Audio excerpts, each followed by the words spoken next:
For mother, Elizabeth Platt, and for her son, Gregory Platt, for his sister, Sandy, for his daughter, Laura Jean, and for his daughter, Alexis. And I have two phones going because I want him to hear from Ohio, from Lake Orion, with my two phones. And I know Greg's phone is tuned in.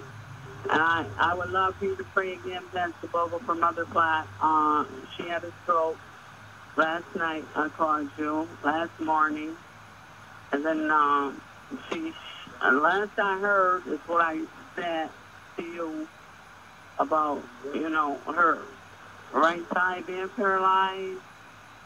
And then she's 92 years old. She's a very good friend of mine. I live in Lake Orion, my husband and I. She lives in Cleveland, Ohio. Her son moved 1 year and 8 months ago to Cleveland to be with her. His name is Greg. And I have two phones going. I got another cell phone to where he can try to get some of this prayer too, because he's one of those kind that you pray for from alcohol and stuff. And he did better. He really did.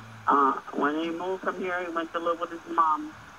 But unfortunately, I called you yesterday morning about Mother Platt, 92 years old. I haven't heard anything from him since. I did call him today and told him that we left him a message that we got in touch with you, my husband and I, and that you prayed a beautiful prayer for Mother Platt, 92 years old. And in the church that I grew up in, all the elderly women over 50, we call mothers of the church. Well, I'm 57. I don't want to consider myself that old yet. But anyway, the mothers of the church are over 50 years old. Mother Platt had a stroke. And I would like for all of the listening audience, again, Pastor Bogle. And I got this other phone on, hoping Greg could hear it. I'm trying to get him to connect with this as well. And I'm in Lake Orion here in Cleveland, Ohio. Like I said, I got another cell phone open and I'm talking on one. His voice message may have went off, but I tried to catch it just right. And with God's grace and God's will, I do believe he heard some of this tonight. And of course, I left him a message and told him that you prayed so beautiful yesterday. You did, Pastor Bogle.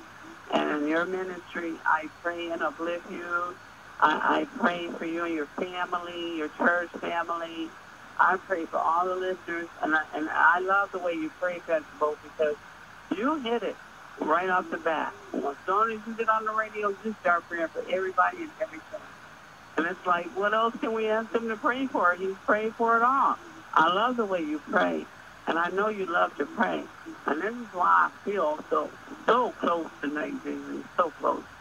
If I was rich, if I go and play a lottery number right now, and which I don't believe in that, I've never done that, but if I did, if I hit that lottery number or a public clearinghouse, I will pour it all into night vision so this radio station can keep going. I really, really would. Pastor Bogle, your voice is so calming. When I hear your voice, and I don't call you so much and bug you, but when I feel burdened, when I feel overwhelmed, I wake up in the morning, I wake up praying in the wee hours of the morning. I get up to the day and I pray. And then when I don't call and listen to a minister, someone that's strong in the power of God to help me with my prayers and others as well, all families that call in, everyone with all their prayer requests, all their problems, sickness, illness, incarcerated, elderly, the young newborn babies die. We tend to forget that. But newborn babies die in prenatal. As a nurse, I have a cousin that's married to my cousin. She's a nurse, prenatal nurse.